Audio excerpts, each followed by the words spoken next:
Durante as últimas décadas, o conhecimento anatômico da ereção foi desenvolvido devido à melhoria dos métodos e das técnicas de pesquisa. Estudos comparativos entre modelos animais e dissecação humana foram os meios de origem desses achados. Você sabia que a ereção peniana é muito mais complexa do que ela parece? E por trás desse fenômeno há uma intricada orquestra de interação entre o sistema nervoso, o fluxo sanguíneo e até estruturas anatômicas que garantem a sua eficiência. Neste vídeo nós vamos mergulhar no fascinante mecanismo da ereção, entendendo quais são as estruturas indispensáveis e como elas funcionam para a gente poder alcançar, para que as pessoas não possam alcançar a rigidez erétil. Você vai descobrir como o corpo humano desenvolveu adaptações únicas, como o ligamento distal, e quais são os fatores psicológicos, hormonais e neurológicos que tornam esse processo da ereção possível. E é claro, nós também vamos explorar os 6 estágios da ereção e o papel crucial de neurotransmissores como a dopamina, além de entendermos também outras moléculas como o efeito do óxido nítrico. Sejam muito bem-vindos ao canal Eterna Busca. Eu sou o Jordan, biólogo e mestre em ecologia de biomas tropicais.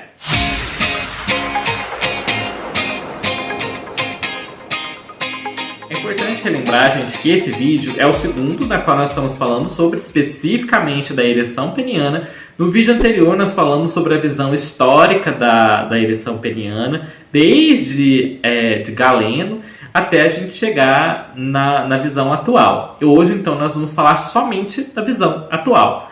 Então, vamos seguindo aqui, mas depois você confere esse outro vídeo que lá ele é bem legal. Você vai conhecer até como Da Vinci foi um dos primeiros a descrever corretamente, ou bem próximo, né, da anatomia humana correta. A ereção peniana, ela é um evento vascular sob o controle do sistema nervoso autônomo. Essa definição de ereção ela foi cunhada em 1987 e para entender ela é importante a gente defini-la como sendo um influxo de sangue arterial em corpos cavernosos, que são essas estruturas que estão aparecendo aqui na imagem, desses dois, como se fosse os olhos, né? Aqui maior, essas estruturas do meio são os corpos cavernosos, que vão receber o sangue arterial e vai obstruir o retorno do sangue venoso que está sob o controle nervoso autônomo. E como realmente funcionam as ereções? As pessoas com pênis, né, os humanos, eles não têm um osso peniano, mas eles possuem um análogo a um osso, que é o ligamento distal. O ligamento distal, que está mais ou menos esquematizado aqui, não é bem nessa região, mas depois a gente vai ver um outro esquema, nessa porção do meio que sai de dentro da glande até a base do pênis. E falando em osso peniano, nós já temos um vídeo aqui no canal falando justamente da evolução e a importância do osso peniano para nós mamíferos, que nós não temos, né? Que é uma particularidade da nossa espécie. E nesse vídeo nós falamos sobre o báculo, que é o osso do pênis, que está presente na grande maioria dos pênis de nós, mamíferos. Depois confere esse vídeo lá que ele é bem legal. Embora não haja osso no pênis humano, existe um ligamento, que é esse ligamento distal, que é equivalente a um osso, porque ele é bastante forte e ele é organizado centralmente ao pênis, assim como ele é em outros animais. O pênis, o báculo, que é no caso dos cães, por exemplo, que fica no meio do pênis. E o ligamento de nós humanos, ele atua como um tronco, digamos assim, né, de suporte para a glande do pênis. Sem essa estrutura importante, a glande poderia ser muito fraca para suportar a pressão da flambagem, né, do impacto gerado durante o ato sexual. Ou ela poderia ser muito flexível para servir como uma passagem para a ejaculação. Isso poderia ser muito difícil de acontecer, porque aumentaria-se muito a pressão intracavernosa ao longo do pênis durante a ejaculação. Esse ligamento distal, ele é segregado de feixes de colágeno da camada longitudinal externa da túnia albugínica, que é daqui do pênis. Ela é uma estrutura fibrosa e inelástica que forma o tronco da glande do pênis. Nesta ilustração, aqui em branco, vocês estão vendo o ligamento distal representado, que sai desde a base, desde a glande até a base do pênis. É necessário descrever as estruturas que são indispensáveis para atingir essa rigidez erétil. E existem 6 estruturas que são essenciais para que o pênis fique duro, fique ereto. A primeira delas são a presença do que a gente chama de sinusoides saudáveis. Os espaços sinusoidais estão representados aqui nesse esquema, que eles são os que ocorrem lá na região dos corpos cavernosos e eles são muito importantes, porque eles é que vão ser preenchidos também depois. Então é importante que eles estejam saudáveis e ok. Além disso, outra estrutura importante são as túnicas albugíneas, especialmente a sua camada longitudinal externa. A túnica albugínea, ela está representada também nesse mesmo esquema, nessa porção aqui, que é a que vocês estão vendo aqui. Logo abaixo dela a gente está vendo também os espaços sinusoidais. Nessa outra imagem, nós temos nessa porção aqui em branco a túnica albugínea destacada. Reforçando que parece uma carinha, né? Essas estruturas, 2 bolas maiores, né, digamos assim, são as estruturas dos corpos cavernosos e lá ao redor delas está a túnica albugínea. Os corpos cavernosos, eles são cercados pela túnica albugínea, como a gente viu naquele esquema, né? Tá circulando ele todo. E a túnica albugínea, ela é uma estrutura de bicamada, uma circular interna e uma camada longitudinal externa que tem múltiplas subcamadas. Aí uma outra informação importante é que são os pilares intracavernosos, eles são considerados maiores distalmente e eles são uma continuação da camada circular interna da túnica albugínea. E esses pilares intracavernosos intactos, que eles não podem estar danificados, eles também são fundamentais para que a ereção possa ocorrer. Então ele é a terceira estrutura que precisa estar aqui intacta. E onde é que estão esses pilares intracavernosos? Nessa outra ilustração, a gente tem em cima aqui o pênis visto de lado, e partido, né, como se fosse um corte ali. Nessa localização aqui em cima, onde estão os pilares intracavernosos, e nessa outra estrutura vista como se fosse de cima, está também aqui a presença dos pilares intracavernosos, que tem que estar intacto. A quarta estrutura mais importante, que é o ligamento distal, que tem que estar íntegro. Tá vendo? Desde a base do pênis até a glande. As outras 2 estruturas que faltam é o músculo isquio cavernoso, aqui nessa representada em vermelho, e o bulbo esponjoso, que também tem que estar funcionando, porque eles ajudam a manter o órgão pênis ereto para cima. E lembra, nós já temos um vídeo aqui no canal na qual nós falamos muito detalhadamente sobre esses músculos também, associados na questão do prazer anal, eu acho. E o outro vídeo, acho que é principalmente nesse, do prazer anal, em que eu explico mais também sobre esses músculos e o seu efeito no impacto da penetração, da questão do prazer anal. Depois confere lá esses vídeos também, que é bem legal. A ereção humana, ela resulta de uma interação então complexa de contribuintes que são psicológicos, hormonais, neurológicos, vasculares e também cavernosos, corpos cavernosos, né, que sofrem o efeito neuronal e endotelial, principalmente de uma substância, o óxido nítrico. Uma ereção firme requer um bom fluxo de sangue arterial, um aprisionamento, digamos, né, manter o sangue no espaço sinusoidal e também uma limitação do fluxo venoso, que é o sangue sair das veias relacionadas à ereção, porque o sangue chegou e não pode sair. E é comumente aceito que a ereção ela tem 6 fases que descrevem o ciclo da ereção. E aqui nós vamos escrever as 6 fases com essa ilustração muito bonita também, para ilustrar isso. A primeira fase é o estado flácido, aqui representado em 1, que é o estado de repouso, que tem um fluxo arterial mínimo, que é em torno de 2 a 3 ml por minuto, que é bom para os propósitos funcionais do corpo, normal. E aí você vê azul as veias e em vermelho as artérias. A segunda fase é a fase latente, e na qual há estimulação sexual, seja central ou local, e isso causa o aumento no fluxo de sangue arterial, que pode elevar de 60 a 80 ml. Nossa, 60 ml não é muito sangue? É 60 ml. Isso aqui. Pra encher um pinto? Meu Deus. Que pode levar para 60 a 80 mililitros por minuto. Nessa ilustração aqui sendo representado um aumento de fluxo do sangue arterial.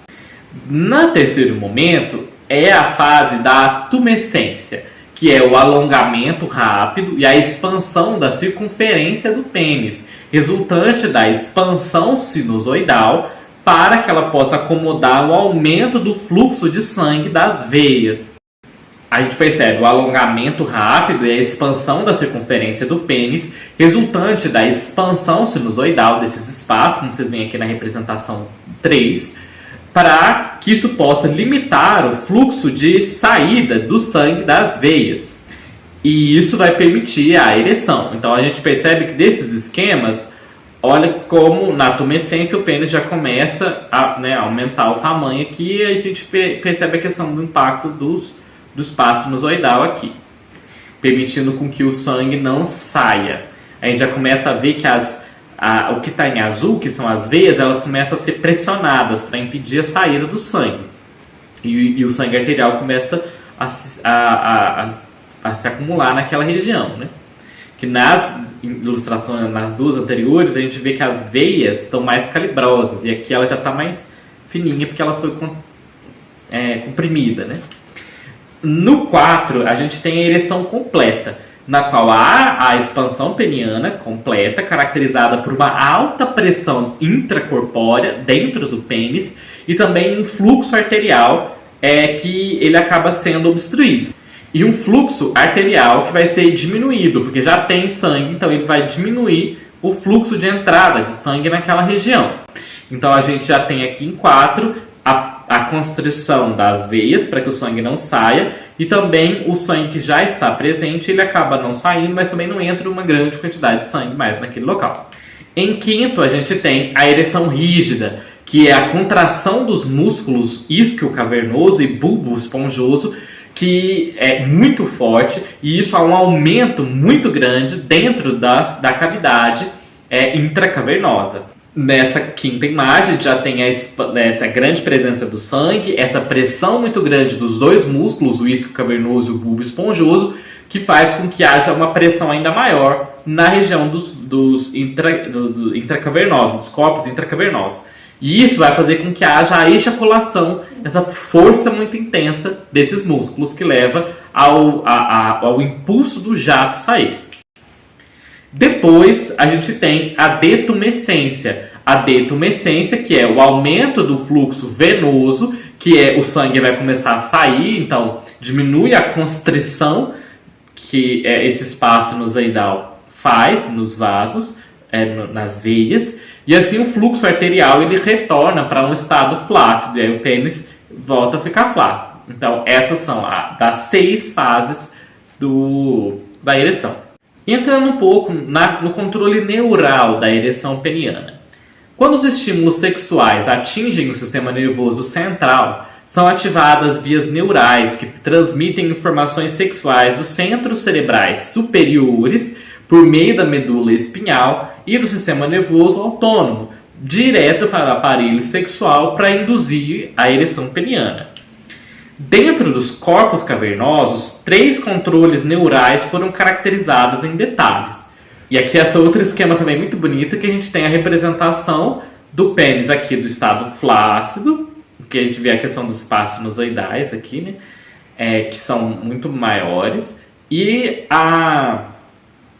o ereto, que a gente tem os espaços preenchidos com sangue, aí ele fica muito mais... a circunferência aumenta, né? O primeiro estímulo é o estímulo noradrenérgico, que mantém os músculos lisos, cavernosos, contraídos, que faz com que o pênis fique flácido, que é a sua condição de base. O segundo estímulo é o que a gente chama de inibitório colinérgico. Ele causa o relaxamento dos músculos lisos, cavernosos, e isso facilita a ereção, porque o músculo liso ele relaxa e assim o sangue vai preencher esses corpos cavernosos. E aí ele se enche de sangue e ele endurece. O terceiro estímulo, ele é inibitório, não adrenérgico, não colinérgico, que facilita o relaxamento do músculo liso durante a ereção, e isso é mediado pelo óxido nítrico, embora o papel de outros compostos endógenos também não pode ser descartado. Resumidamente, em condições normais, os músculos lisos cavernosos eles são contraídos quando o pênis está flácido, como está aqui nessa representação. O principal estímulo, o controle estimulatório, ele é mediado pela noradrenalina, que vai fazer com que esses músculos relaxem e o sangue entre. A noradrenalina, ela também é conhecida como norepinefrina, e ela é um hormônio e também um neurotransmissor que desempenha um papel importante no organismo. A noradrenalina ela é liberada em momentos de excitação ou de estresse, e as suas funções incluem um aumento de glicose no sangue, vasoconstrição, dilatação das pupilas, além de uma regulação do funcionamento do cérebro. Aqui nós temos um exemplo, um esquema dos mecanismos de ereção local de ação e que estão relacionados também, por exemplo, à disfunção erétil. A ereção peniana ela é alcançada por meio do relaxamento das células musculares lisas, como a gente comentou, que vai revestir os vasos arteriais e os espaços senoidais, que estão aqui representados nesse esquema, que a gente tem lá as túnicas albugínicas, e nós temos aqui as regiões dessas trabéculas, e entre elas aqui os espaços sinoviais.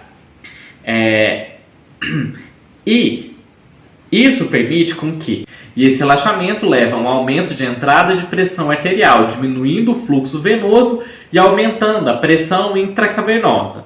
O relaxamento do músculo liso ele é mediado pela geração intracelular de dentro das células de uma substância chamada monofosfato de guanosina cíclico, que é o CGMP, e também o trifosfato de guanosina, que é o GTP, por meio da ativação de uma outra estrutura que chama guanilato de ciclase. E quem ativa tudo isso é o óxido nítrico, que isso interfere, porque esse ciclo de questão do relaxamento do músculo liso, algumas substâncias que a gente vai falar daqui no futuro, como estão representadas aqui, elas podem inibir essa ação do óxido nítrico ou estimular, e aí sim conseguir interferir para que, dependendo de qual for a causa da disfunção erétil, da pessoa não conseguiu manter uma ereção, alguns medicamentos podem interferir nesse ciclo aqui desse momento. A detumescência, que é quando o pênis vai deixar de ficar ereto, ela ocorre com uma descarga simpática depois da ejaculação. A atividade simpática induz a contração do músculo liso, das arteríolas e dos espaços vasculares, que leva a uma redução de fluxo sanguíneo e, por consequência, leva a uma descompressão dos espaços sinusoidais e um aumento do fluxo de saída, porque a parede da artéria aumentou a pressão, as arteríolas, e assim aquele sangue que está lá dentro sai e diminui a pressão e o pênis amolece, assim, né? Ele vai ficando flácido. Alterações desses mecanismos locais em vários níveis, desde a síntese e a liberação dos neurotransmissores e peptídeos e outros, até a sua interação com outros receptores específicos, além disso, enzimas e mecanismos de transduções que são ativados por outros mensageiros, como o que a gente falou, né, do CGMP, que é o monofosfato de guanosina cíclica, o CAMP, o cálcio, né, o Ca2 positivo, íons e outros, tudo pode ser direcionado para causar um relaxamento dos músculos lisos cavernosos, e assim isso pode permitir com que haja uma facilitação da ereção peniana. Todas as substâncias que podem interferir nesses ciclos e impedir que o músculo liso se contraia. Em contraste com o conhecimento detalhado dos mecanismos locais que controlam o tônus do músculo liso cavernoso no nível central, muito pouco se sabe das vias neurais que transmitem informações sexuais do cérebro para o aparelho genital que induz a ereção peniana, mesmo que certas áreas do cérebro estejam envolvidas na função erétil que já tenham sido identificadas. E essas áreas incluem a região pré-óptica medial, o MPOA. Inclusive, nós já temos um vídeo aqui no canal falando dessa região da área pré-óptica medial, que eu vou deixar indicado aqui, no qual nós falamos sobre a questão da atração sexual. Além disso, o hipotálamo e os seus núcleos, por exemplo, o paraventricular, a área tegmental ventral e o núcleo accumbens e informação hipocampal. Essas regiões principais, principalmente da área pré-óptica medial, são representadas aqui nesse esquema com esses vários pontinhos que são aqui. Além deles, nós também podemos citar a região da amígdala e também a medula espinhal e outras regiões como muito importantes na atração sexual e na manutenção da ereção. Nessas áreas, diferentes neurotransmissores e neuropeptídeos podem influenciar a função erétil e que foram detectadas nesses neurotransmissores nessas regiões. E esses principais neurotransmissores citados, nós podemos destacar a dopamina, a ocitocina. Lembra, nós temos um vídeo aqui no canal só falando da ocitocina, depois confere lá. O óxido nítrico e outros aminoácidos excitatórios, como a adrenocorticotropina e outros peptídeos relacionados a hormônios estimuladores de órgãos. Também outros peptídeos liberadores de hormônios de crescimento, o GH, peptídeos derivados do VEGF, que facilitam a ereção, enquanto que os peptídeos GABA e outros peptídeos opioides e canabidioides e também a serotonina, embora nem sempre, podem também inibir a resposta sexual. Ao longo dos séculos, a busca por entender a ereção peniana revelou muito sobre o corpo humano e a forma como nós interpretamos os nossos próprios processos biológicos. Hoje, com o conhecimento moderno, nós estamos não apenas mais próximos de compreender esse fenômeno, mas também de poder tratar e manejar as suas disfunções de maneira eficaz. No nosso próximo vídeo, nós vamos mergulhar nos tratamentos existentes para a disfunção erétil, explorando desde opções médicas tradicionais até terapias inovadoras. Não perca, porque a ciência e a saúde caminham juntas para melhorar a qualidade de vida. Espero que vocês tenham gostado desse vídeo. Vejo vocês no nosso próximo vídeo falando desse tema. Eu vou deixar indicado o nosso vídeo anterior falando um pouco sobre a história da visão da medicina sobre a ereção peniana. Vejo vocês nesse vídeo e até mais!